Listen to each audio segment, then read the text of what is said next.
الحمد لله رب العالمين والعاقبة للمتقين والصلاة والسلام على نبيه الكريم أما بعد فأعوذ بالله من الشيطان الرجيم بسم الله الرحمن الرحيم شهد الله أنه لا إله إلا هو والملائكة وأولو العلم قائما بالقسط لا إله إلا هو العزيز الحكيم وقال النبي صلى الله عليه وآله وسلم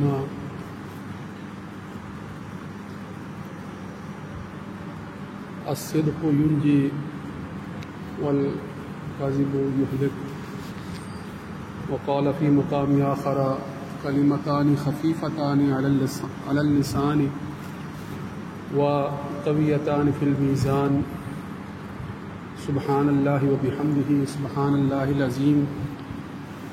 وقال الله تبارك وتعالى إن الله وملائكته يصلون على النبي يا أيها الذين آمنوا صلوا عليه وسلموا تسليما اللهم صل على سيدنا ومولانا محمد وعلى آل وأصحاب سيدنا ومولانا محمد وبارك وسلم عليه. سامعین محترم، میں نے آپ کے سامنے سورہ آل عمران کی آیت نمبر 18 تلاوت کرنے کا شرف حاصل کیا ہے، اور پچھلے جمعۃ المبارک کو میں نے سورہ آل عمران ہی کی آیت نمبر 80 کو بنیاد بنا کر گفتگو کی تھی، جس میں میں نے آپ کے سامنے یہ بات رکھی تھی تفصیل کے ساتھ کہ یہود و نصارہ یا بالعموم الہامی مذاہب کے دعوے دار جتنے بھی ہیں، انہوں نے جو اپنے الہامی صحیفوں کے اندر تحریفات کیں، ان میں ایک تحریف کی نوعیت یہ بھی رہی کہ وہ اپنے انبیاء کی طرف ایسی بات منسوب کرتے تھے جو حقیقت میں ان سے وارد ہونا ممکن نہیں تھا. مثال کے طور پر وہ انبیاء کے ساتھ یہ بات منسوب کر دیا کرتے تھے کہ وہ اپنی عبادت کی طرف دعوت دیتے ہیں، یا انہوں نے اپنی عبادت کی طرف دعوت دی، جبکہ قرآن مجید میں سورہ آل عمران کی آیت نمبر 80 کے اندر یہ واضح فرما دیا گیا کہ کسی بشر کے لیے یہ ممکن نہیں ہے کہ ہم اس پر کتاب نازل کریں، اس کو حکم کی تعلیم دیں، یا حکم جو ہے وہ ودیت فرمائیں یا نبوت عطا کریں، اور وہ اپنی طرف لوگوں کو بلائے، اپنی عبادت کی دعوت دے. یہ کسی بشر کے لیے ممکن نہیں ہے. اور انبیاء کے لیے تو بالخصوص یہ فرما دیا نا کہ وہ اپنی طرف دعوت نہیں دیتے تھے بلکہ لوگوں کو اللہ کی طرف بلاتے تھے. وَلَٰكِن كُونُوا عِبَادَ اللَّهِ، بلکہ وہ کہتے تھے کہ اللہ کے بندے بن جاؤ، اللہ کے بندے بن جاؤ. اس ضمن میں بشر اسے کہتے ہیں، اور بشر، انسان اور آدمی، یہ جو تین الفاظ استعمال ہوتے ہیں، ان میں جوہری اعتبار سے فرق کیا ہے کہ ظاہری کھال، یہ جسم، یہ خد و خال جو نظر آتے ہیں، یہ انسان ہے، یہ بشر ہے، یہ بشر کی خصوصیت ہے. بشر کے لفظی معنی یہ ہے، یہ جو ظاہری جسم نظر آتا ہے جس کے اوپر بال ہوتے ہیں، یہ کھال ہے. اور حقیقی اعتبار سے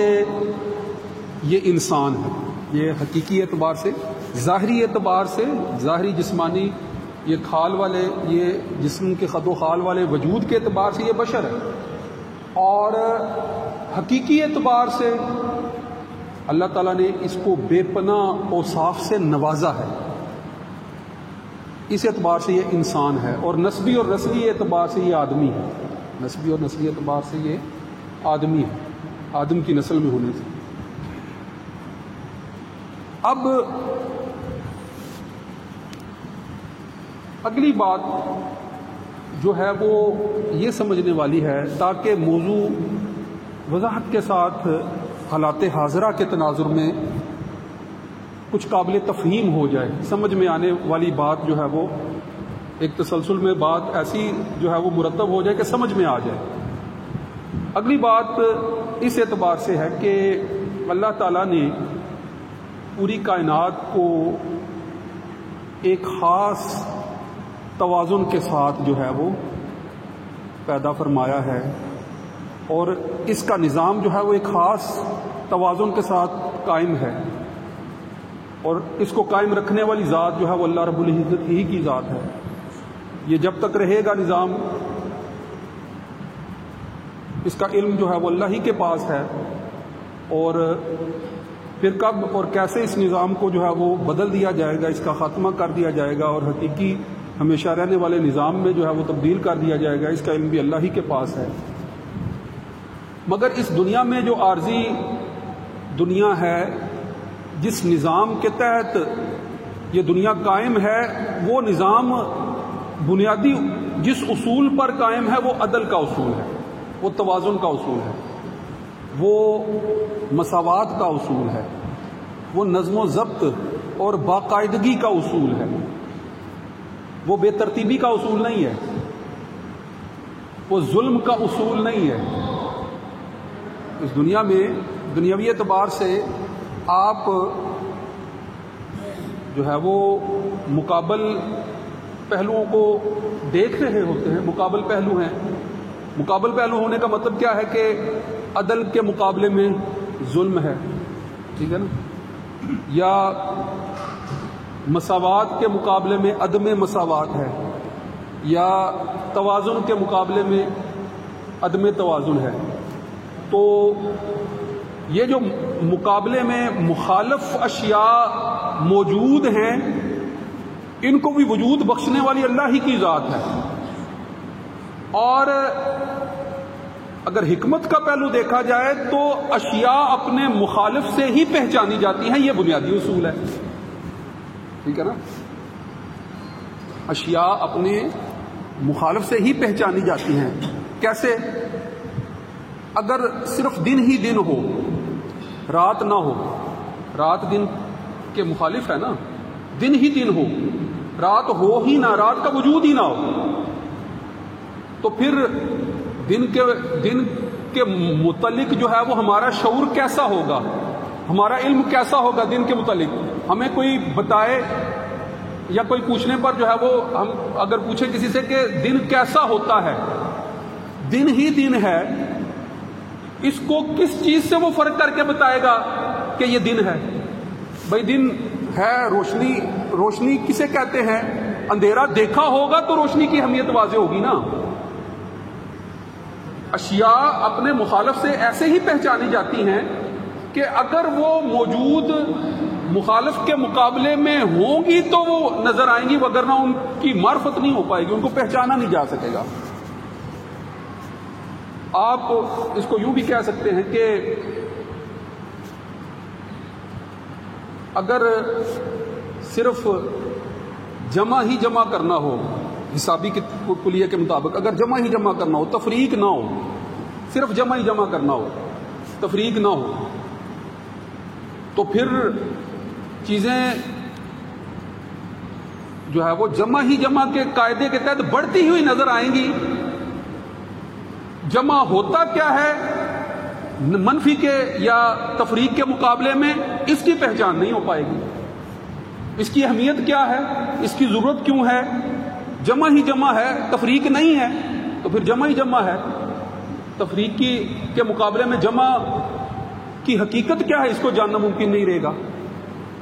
اچھا غور کریں، اگر صرف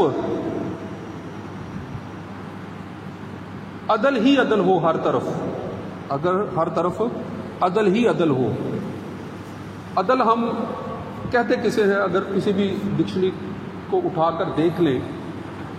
تو اس کے متعلق لکھا ہوگا کہ وضع الشیء فی محلہ، اشیاء کو اس کے مقام پر رکھنا، اشیاء کو اس کے مقام پر رکھنا۔ اگر اشیاء اپنے مقام پر نہیں ہے، اپنے مقام سے ہٹی ہوئی ہیں، تو وہ پھر کہیں گے کہ یہ عدل نہیں ہے بلکہ مخالف یا مقابل اصطلاح جو ہے وہ بیان کر دیں گے کہ ظلم ہے، عدل نہیں ہے۔ ترازو کے پلڑے اگر توازن کے ساتھ جو ہے وہ برابر ہیں، اگر کوئی پلڑا جھکا ہوا نہیں ہے یا کوئی پلڑا اٹھا ہوا نہیں ہے، توازن کے ساتھ ہے، تو اس کیفیت کو عدل کہیں گے نا، اس کیفیت کے کہ بھئی اپنے مقام پر آ گیا۔ اس کے لیے جو ہے وہ کس کی بھی اصطلاح استعمال ہوئی ہے کہ اپنے مقام پر آ گیا۔ اگر یہ جو خط استوا تھا، جو برابری کا مقام تھا، اگر شے جو ہے وہ ایک طرف سے اونچی ہو گئی ہے، دوسری طرف سے نیچے ہو گئی ہے، تو وہ اپنے خاص مقام سے ہٹ گئی ہے، اب وہ عدل کے مقام پر نہیں ہے، اب وہ عدل کے مقام پر نہیں ہے۔ اور جب عدل کے مقام پر نہیں ہے تو پھر شیء فی غیر محلہ ہی ہو گیا، اپنی اصل جگہ سے وہ ہٹ گئی ہے، تو پھر یہی ظلم کی تعریف ہے، یہی ظلم کی تعریف ہے کہ جب شے اپنے مقام پر نہیں ہے، جس کو جس جگہ پر ہونا چاہیے، اگر وہ شے وہاں پر نہیں ہے تو یہ عدل کے متقابل ہے۔ اب ذرا غور کریں، عدل پر مبنی عقیدہ ہے کہ خدا کے وحدہ لا شریک کو وجود کو تسلیم کیا جائے، خدا کے وحدہ لا شریک وجود کو تسلیم کیا جائے۔ اب یہ وہ خط استوا ہے، اگر خدا کے وجود کو سرے سے تسلیم ہی نہ کیا جائے، خدا کے وجود کو سرے سے تسلیم ہی نہ کیا جائے، ایسے لوگ ہیں جن کو ہم جو ہے وہ بعض کا جو ہے وہ دہریہ کہتے ہیں، دہریت کے جو علمبردار ہیں، کہ جو خدا کے وجود کے ماننے کے جو ہے وہ قائل ہی نہیں ہیں، وہ خدا کے وجود کو تسلیم ہی نہیں کرتے، وہ کہتے ہیں کائنات جو ہے وہ خود بخود چل رہی ہے، تو وہ اس خط استوا سے ہٹ گئے جس خط استوا پر جو ہے وہ بنیادی طور پر کائنات کا توازن قائم ہے، وہ اس خط استوا سے ہٹ گئے۔ اور اگر کوئی شخص کہتا ہے کہ خدا بہت زیادہ ہیں، ایک سے زیادہ خداؤں کو جو ہے وہ تسلیم کرنے کا جو ہے وہ عقیدہ اپنا لیتا ہے، تو وہ بھی جو ہے وہ حقیقی اس عدل سے، یعنی عدل کی بات یہ ہے ایک ہے، اگر بالکل جو ہے وہ ایک کو بھی نہ تسلیم کیا یا پھر دوسرے سمت میں چلے گئے کہ بہت زیادہ الہ جو ہے وہ تسلیم کرنے شروع کر دیے، تو دونوں طرف جو ہے وہ توازن جب بگڑ جاتا ہے تو یہی جو ہے وہ بنیادی ظلم ہے، یہ بنیادی ظلم ہے جس کا وہ فرد ارتکاب کر رہا ہوتا ہے۔ اس کو ظلم کیوں کہا؟ اب دیکھیں کہ خدا کے وجود کو تسلیم نہ کرنا اور بہت سے خداؤں کو تسلیم کرنا، یہ شرک کی دو مختلف صورتیں ہیں، یہ شرک کی دو مختلف، اور اسی لیے قرآن مجید میں فرما دیا گیا کہ ان الشرک لظلم عظیم، کہ شرک سے بڑا کوئی اور ظلم نہیں ہے۔ اور وہ ظلم کیسے ہے کہ وہ عدل پر مبنی جو بنیادی عقیدہ تھا کہ جس کے مطابق جو ہے وہ خدا کو وحدہ لا شریک مانا جاتا، وہ اس بنیادی عدل پر مبنی عقیدے کو چھوڑ کر یا عدم الہ کے وجود، یعنی الہ کے وجود کو تسلیم کرنے سے انکار کرنے کی طرف مائل ہو گئے، یا بے شمار الہوں کی طرف جو ہے وہ آگے بڑھ گئے۔ دونوں صورتوں میں وہ اس توازن سے ہٹ گئے جس پر کائنات کا نظام قائم ہے۔ غور کریں اس بات پر۔ تو یاد رکھیے گا، عدل بنیادی چیز ہے، عدل بنیادی چیز ہے جس پر اس کائنات کا نظام جو ہے وہ قائم ہے، اور اللہ سے بڑھ کر جو ہے وہ عدل قائم کرنے والی کوئی اور ذات نہیں ہے۔ انبیاء کو بھی دنیا پر عدل ہی کے ساتھ نظام قائم کرنے ہی کی جو ہے وہ تعلیم دی گئی، اور اسی دعوت کے ساتھ جو ہے وہ دنیا میں انبیاء کو بھیجا گیا۔ اور نظام عدالت جو ہے وہ اگر عدل فراہم نہ کر رہا ہو، نظام عدالت اگر عدل فراہم نہ کر رہا ہو، تو یاد رکھیے گا مشہور مقولہ ہے کہ کفر پر مبنی نظام تو چلایا جا سکتا ہے، یہ مشہور مقولہ ہے، مگر ظلم پر مبنی نظام کو چلایا نہیں جا سکتا۔ لہذا معاشرتی بگاڑ کے پس منظر میں ہمارے جو اس وقت معاشرتی اقتصادی جتنے بھی بگاڑ ہیں، جتنے بھی بحران ہیں، جتنی بھی ناہمواریاں ہیں، ان کے پیچھے جو ہے وہ بنیادی عدل کے نظام کے نفاذ میں کوتاہیاں ہیں جو کہ اس موجودہ نہج پر جو ہے وہ ملک کی صورتحال کو لے آئی ہے۔ یہ بات بنیادی اصول کے اعتبار سے جو ہے وہ آپ کے سامنے اس لیے رکھی ہے کہ ہم دین اسلام کے علمبردار ہیں، دین اسلام کے پیروکار ہیں، ہم نبی آخر الزمان کے امتی ہیں، اس دین کے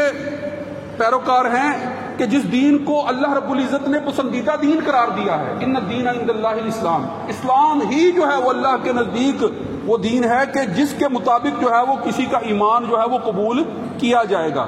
آپ صلی اللہ علیہ وآلہ وسلم کی بعثت کے بعد اگر کوئی اسلام کے علاوہ اور دین پیش کرے گا تو اس سے ہرگز قبول ہی نہیں کیا جائے گا۔ تو جب یہ صورتحال ہے تو ہر مسلمان کی ذمہ داری ہے، ہر فرد کی ذمہ داری ہے کہ وہ اپنے تئیں اپنے ماحول کے اندر ارد گرد کا جائزہ لیتے ہوئے خود کو جو ہے وہ عدل و انصاف کے دائرہ کار سے نکال کر ظلم کے کسی رستے پر نہ چلے۔ یہ بنیادی اصول یاد رکھیں اپنی عملی زندگی کے اندر، اس کہ بھائی آپ جس رستے کی طرف چلنے جا رہے ہیں اس سے جو ہے وہ کہیں توازن میں بگاڑ تو پیدا نہیں ہو جائے گا،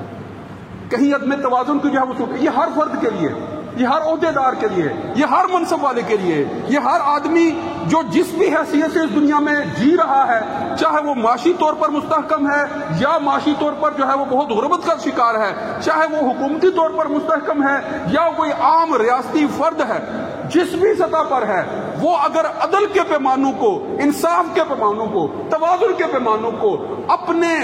ہاتھ کی گرفت سے جو ہے وہ خارج نہیں ہونے دیتا تو ملک میں اجتماعی طور پر جو ہے وہ بگاڑ کبھی پیدا ہو ہی نہیں سکتا، علاقے میں بھی جو ہے وہ اجتماعی طور پر جو ہے وہ خرابی پیدا ہو ہی نہیں سکتی۔ تو اس پر جو ہے وہ اپنے آپ کو جو ہے وہ قائم رکھنا ہے۔ وہ آخر دعوانا الحمدللہ رب العالمین، سنت ادا فرماؤ۔